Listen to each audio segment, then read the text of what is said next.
श्रीकमलारक्षास्तोत्रम्। प्रसीद कमले देवी विष्णुपत्नी धराधिपे, दीनार्तहरिणी मातः रक्ष मां शरणागतं। पद्मवासिनि पद्माक्षि पद्मगर्भसमुद्भवे, श्रियं देहि मे नित्यं लक्ष्मी रक्ष त्वमव्यया। कान्तारूपे कुलैकज्ञे महाशक्ते परात्परे, दारिद्र्यं हर मे देवे सम्पदं देहि मे शुभे। चिन्तितार्थप्रदात्री त्वं धर्मकामार्थसिद्धये, दुष्टग्रहविनाशाय रक्ष मां वरलक्ष्मी मां। भुक्तिमुक्तिप्रदात्री त्वं मातः सर्वार्थसाधिके,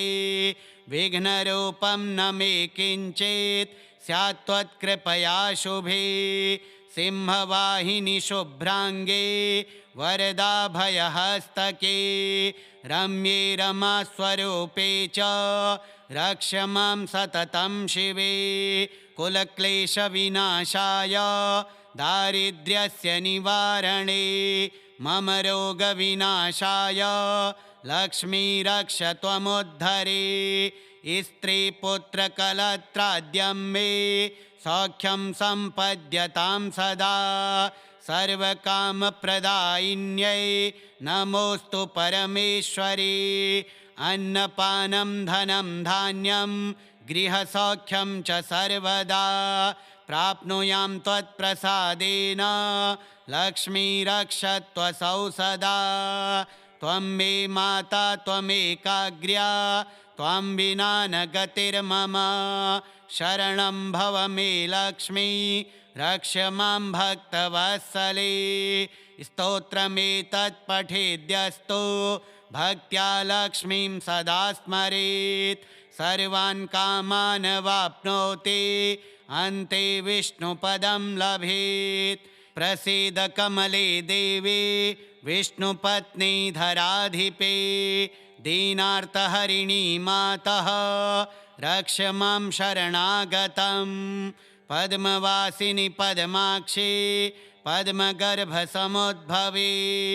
श्रियं देहि मे नित्यं लक्ष्मी रक्ष त्वमव्यया। कान्तारूपे कुलैकज्ञे महाशक्ते परात्परे, दारिद्र्यं हर मे देवे सम्पदं देहि मे शुभे। चिन्तितार्थप्रदात्री त्वं धर्मकामार्थसिद्धये, दुष्टग्रहविनाशाय रक्ष मां वरलक्ष्मी मां। भुक्तिमुक्तिप्रदात्री त्वं मातः सर्वार्थसाधिके, विघ्नरूपं न मे किञ्चित् स्यात् त्वत्कृपया शुभे। सिंहवाहिनि शुभ्राङ्गे वरदाभयहस्तके, रम्ये रमास्वरूपे च रक्ष मां सततं शिवे। कुलक्लेशविनाशाय दारिद्र्यस्य निवारणे, मम रोगविनाशाय लक्ष्मी रक्ष त्वमुद्धरे। स्त्रीपुत्रकलत्राद्यं मे सौख्यं सम्पद्यतां सदा, सर्वकामप्रदायिन्यै नमोऽस्तु परमेश्वरी। अन्नपानं धनं धान्यं गृहसौख्यं च सर्वदा, प्राप्नुयां त्वत्प्रसादेन लक्ष्मी रक्ष त्वसौ सदा। त्वं मे माता त्वमेकाग्र्या, त्वं विना न गतिर्मम। शरणं भव मे लक्ष्मी रक्ष मां भक्तवत्सले। स्तोत्रमेतत् पठेद्यस्तु भक्त्या लक्ष्मीं सदा स्मरेत्, सर्वान् कामान् वाप्नोति अन्ते विष्णुपदं लभेत्। प्रसीद कमले देवी विष्णुपत्नी धराधिपे, दीनार्तहरिणी मातः रक्ष मां शरणागतं। पद्मवासिनि पद्माक्षि पद्मगर्भसमुद्भवे, श्रियं देहि मे नित्यं लक्ष्मी रक्ष त्वमव्यया कान्तारूपे कुलैकज्ञे महाशक्ते परात्परे दारिद्र्यं हर मे देवे सम्पदं देहि मे शुभे चिन्तितार्थप्रदात्रे त्वं धर्मकामार्थसिद्धये दुष्टग्रहविनाशाय रक्ष मां वरलक्ष्मी मां भुक्तिमुक्तिप्रदात्रे त्वं मातः सर्वार्थसाधिके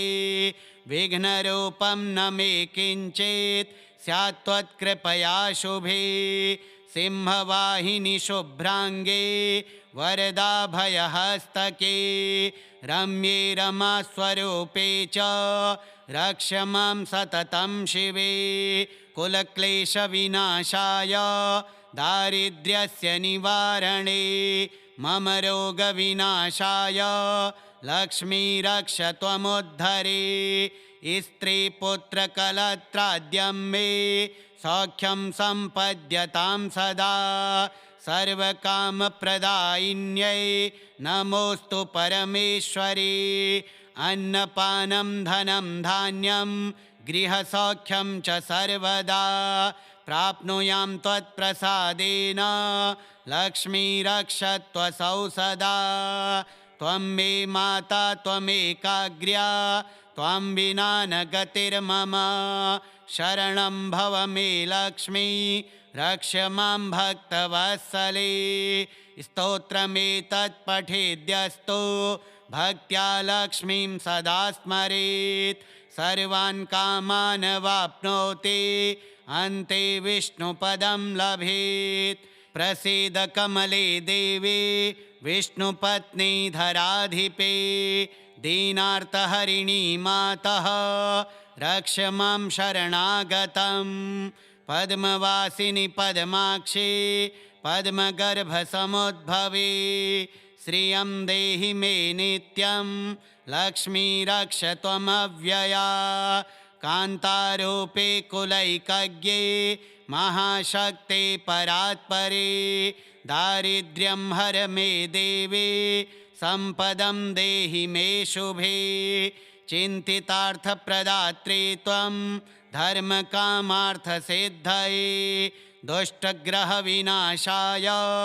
रक्ष मां वरलक्ष्मी मां भुक्तिमुक्तिप्रदात्रे त्वं मातः सर्वार्थसाधिके विघ्नरूपं न मे किञ्चित् स्यात् त्वत्कृपया शुभे सिंहवाहिनि शुभ्राङ्गे वरदाभयहस्तके रम्ये रमास्वरूपे च रक्ष मां सततं शिवे कुलक्लेशविनाशाय दारिद्र्यस्य निवारणे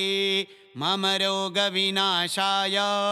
लक्ष्मी रक्ष त्वमुद्धरे स्त्रीपुत्रकलत्राद्यं मे सौख्यं सम्पद्यतां सदा सर्वकामप्रदायिन्यै नमोऽस्तु परमेश्वरी अन्नपानं धनं धान्यं गृहसौख्यं च सर्वदा प्राप्नुयां त्वत्प्रसादेन लक्ष्मी रक्ष त्वसौ सदा त्वं मे माता त्वमेकाग्र्या त्वं विना न गतिर्मम शरणं भव मे लक्ष्मी रक्ष मां भक्तवत्सले स्तोत्रमेतत् पठेद्यस्तु भक्त्या लक्ष्मीं सदा स्मरेत् सर्वान् कामान् वाप्नोति अन्ते विष्णुपदं लभेत् प्रसीद कमले देवी विष्णुपत्नी धराधिपे दीनार्तहरिणी मातः रक्ष मां शरणागतं पद्मवासिनि पद्माक्षी पद्मगर्भसमुद्भवे श्रियं देहि मे नित्यं लक्ष्मी रक्ष त्वमव्यया कान्तारूपे कुलैकज्ञे महाशक्ते परात्परे दारिद्र्यं हर मे देवी सम्पदं देहि मे शुभे चिन्तितार्थप्रदात्रे त्वं धर्मकामार्थसिद्धये दुष्टग्रहविनाशाय रक्ष मां वरलक्ष्मी मां भुक्तिमुक्तिप्रदात्री त्वं मातः सर्वार्थसाधिके विघ्नरूपं न मे किञ्चित् स्यात् त्वत्कृपया शुभे सिंहवाहिनि शुभ्राङ्गे वरदाभयहस्तके रम्ये रमास्वरूपे च रक्ष मां सततं शिवे कुलक्लेशविनाशाय दारिद्र्यस्य निवारणे मम रोगविनाशाय लक्ष्मी रक्ष त्वमुद्धरे स्त्रीपुत्रकलत्राद्यं मे सौख्यं सम्पद्यतां सदा सर्वकामप्रदायिन्यै नमोऽस्तु परमेश्वरी अन्नपानं धनं धान्यं गृहसौख्यं च सर्वदा प्राप्नुयां त्वत्प्रसादेन लक्ष्मी रक्ष त्वसौ सदा त्वं मे माता त्वमेकाग्र्या त्वं विना न गतिर्मम शरणं भव मे लक्ष्मी रक्ष मां भक्तवत्सले स्तोत्रमेतत् पठेद्यस्तु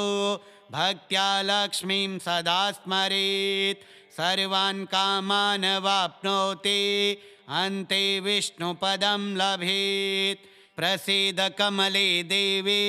विष्णुपत्नी धराधिपे दीनार्तहरिणी मातः रक्ष मां शरणागतं पद्मवासिनि पद्माक्षी पद्मगर्भसमुद्भवे श्रियं देहि मे नित्यं लक्ष्मी रक्ष त्वमव्यया कान्तारूपे कुलैकज्ञे महाशक्ते परात्परे दारिद्र्यं हर मे देवी सम्पदं देहि मे शुभे चिन्तितार्थप्रदात्री त्वं धर्मकामार्थसिद्धये दुष्टग्रहविनाशाय रक्ष मां वरलक्ष्मी मां भुक्तिमुक्तिप्रदात्री त्वं मातः सर्वार्थसाधिके विघ्नरूपं न मे किञ्चित् स्यात् त्वत्कृपया शुभे सिंहवाहिनि शुभ्राङ्गे वरदाभयहस्तके रम्ये रमास्वरूपे च रक्ष मां सततं शिवे कुलक्लेशविनाशाय दारिद्र्यस्य निवारणे मम रोगविनाशाय लक्ष्मी रक्ष त्वमुद्धरे स्त्रीपुत्रकलत्राद्यं मे सौख्यं सम्पद्यतां सदा सर्वकामप्रदायिन्यै नमोऽस्तु परमेश्वरी अन्नपानं धनं धान्यं गृहसौख्यं च सर्वदा प्राप्नुयां त्वत्प्रसादेन लक्ष्मी रक्ष त्वसौ सदा त्वं मे माता त्वमेकाग्र्या त्वं विना न गतिर्मम शरणं भव मे लक्ष्मी रक्ष मां भक्तवत्सले स्तोत्रमेतत् पठेद्यस्तु भक्त्या लक्ष्मीं सदा स्मरेत् सर्वान् कामान् वाप्नोति अन्ते विष्णुपदं लभेत् प्रसीद कमले देवी विष्णुपत्नी धराधिपे दीनार्तहरिणी मातः रक्ष मां शरणागतं पद्मवासिनि पद्माक्षी पद्मगर्भसमुद्भवे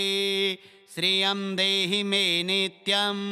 लक्ष्मी रक्ष त्वमव्यया कान्तारूपे कुलैकज्ञे महाशक्ते परात्परे दारिद्र्यं हर मे देवी सम्पदं देहि मे शुभे चिन्तितार्थप्रदात्री त्वं धर्मकामार्थसिद्धये दुष्टग्रहविनाशाय रक्ष मां वरलक्ष्मी मां भुक्तिमुक्तिप्रदात्री त्वं मातः सर्वार्थसाधिके विघ्नरूपं न मे किञ्चित् स्यात् त्वत्कृपया शुभे सिंहवाहिनि शुभ्राङ्गे वरदाभयहस्तके रम्ये रमास्वरूपे च रक्ष मां सततं शिवे कुलक्लेशविनाशाय दारिद्र्यस्य निवारणे मम रोगविनाशाय लक्ष्मी रक्ष त्वमुद्धरे स्त्रीपुत्रकलत्राद्यं मे सौख्यं सम्पद्यतां सदा सर्वकामप्रदायिन्यै नमोऽस्तु परमेश्वरी अन्नपानं धनं धान्यं गृहसौख्यं च सर्वदा प्राप्नुयां त्वत्प्रसादेन लक्ष्मीरक्ष त्वसौ सदा त्वं मे माता त्वमेकाग्र्या त्वं विना न गतिर्मम शरणं भव मे लक्ष्मी रक्ष मां भक्तवत्सले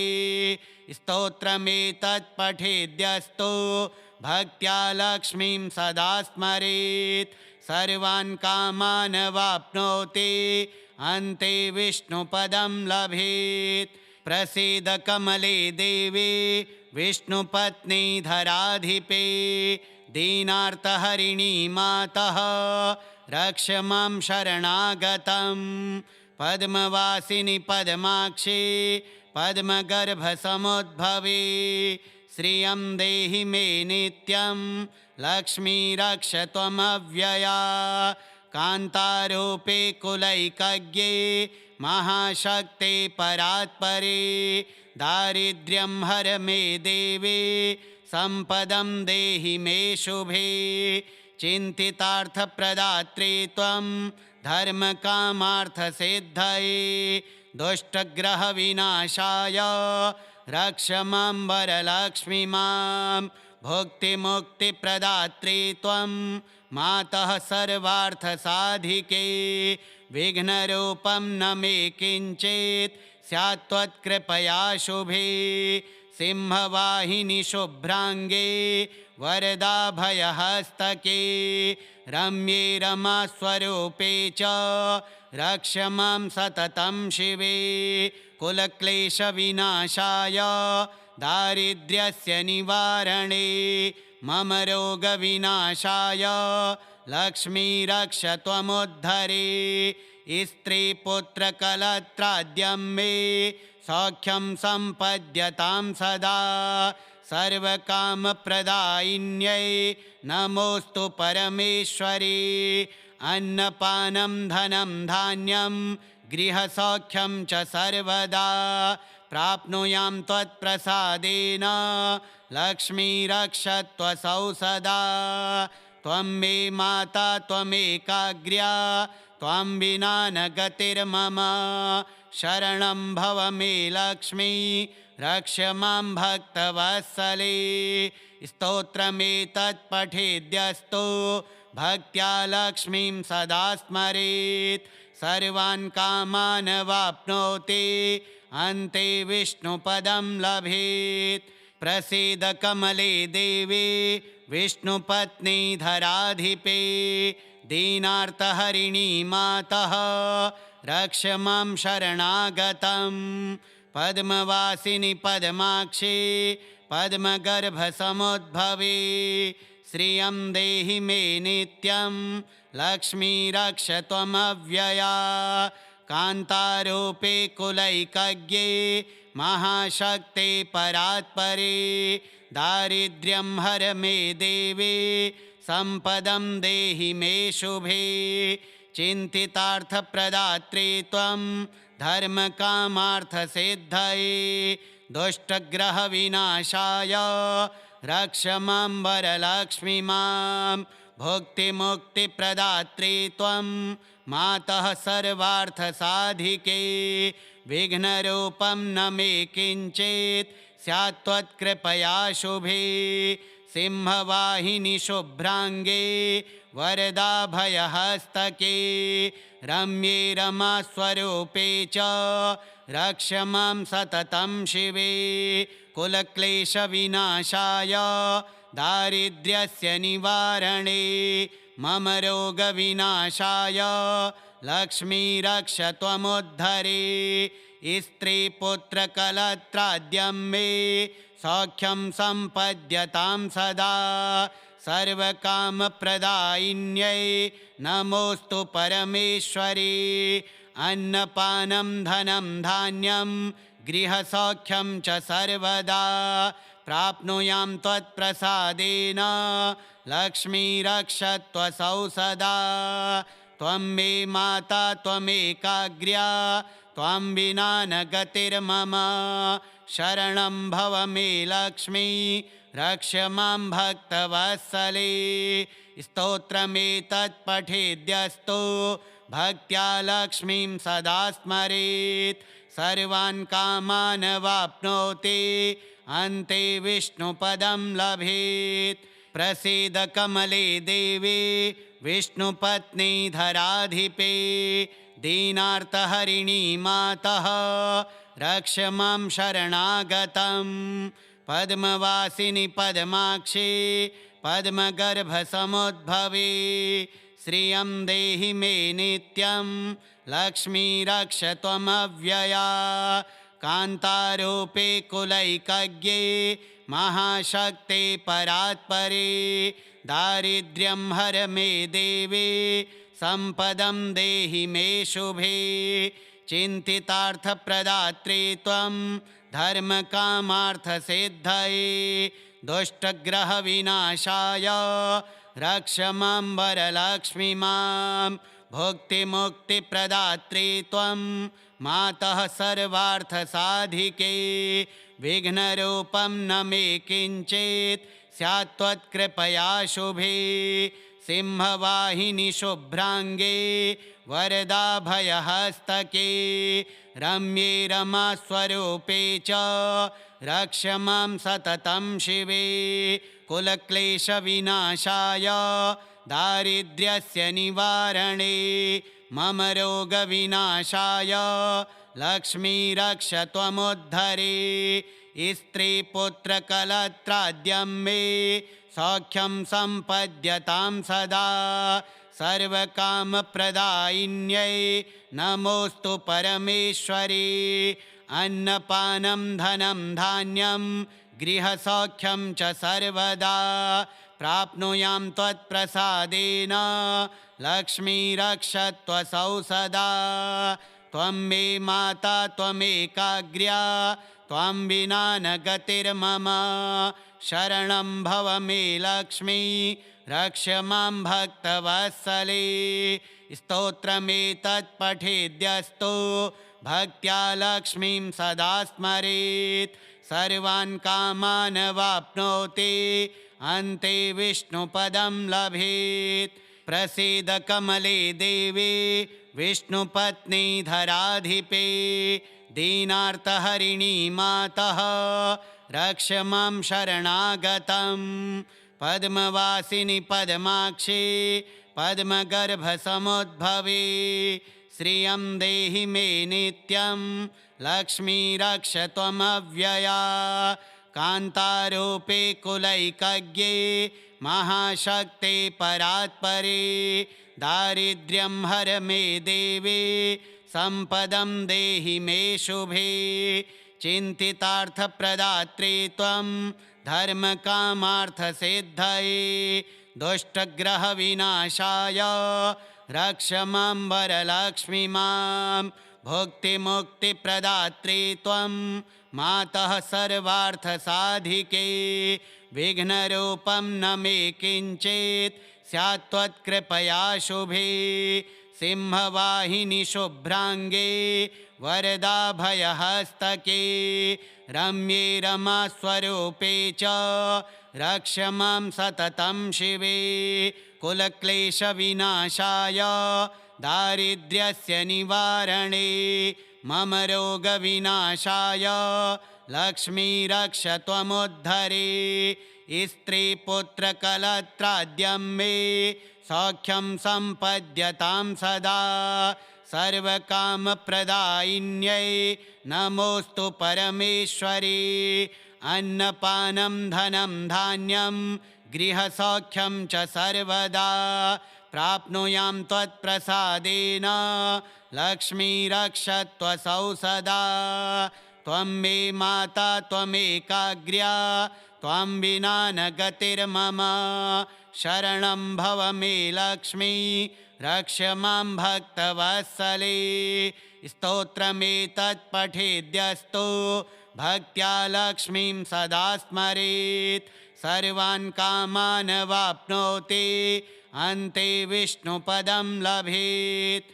श्रीकमलारक्षा स्तोत्रम् श्रीकमलादेव्यार्पणमस्तु।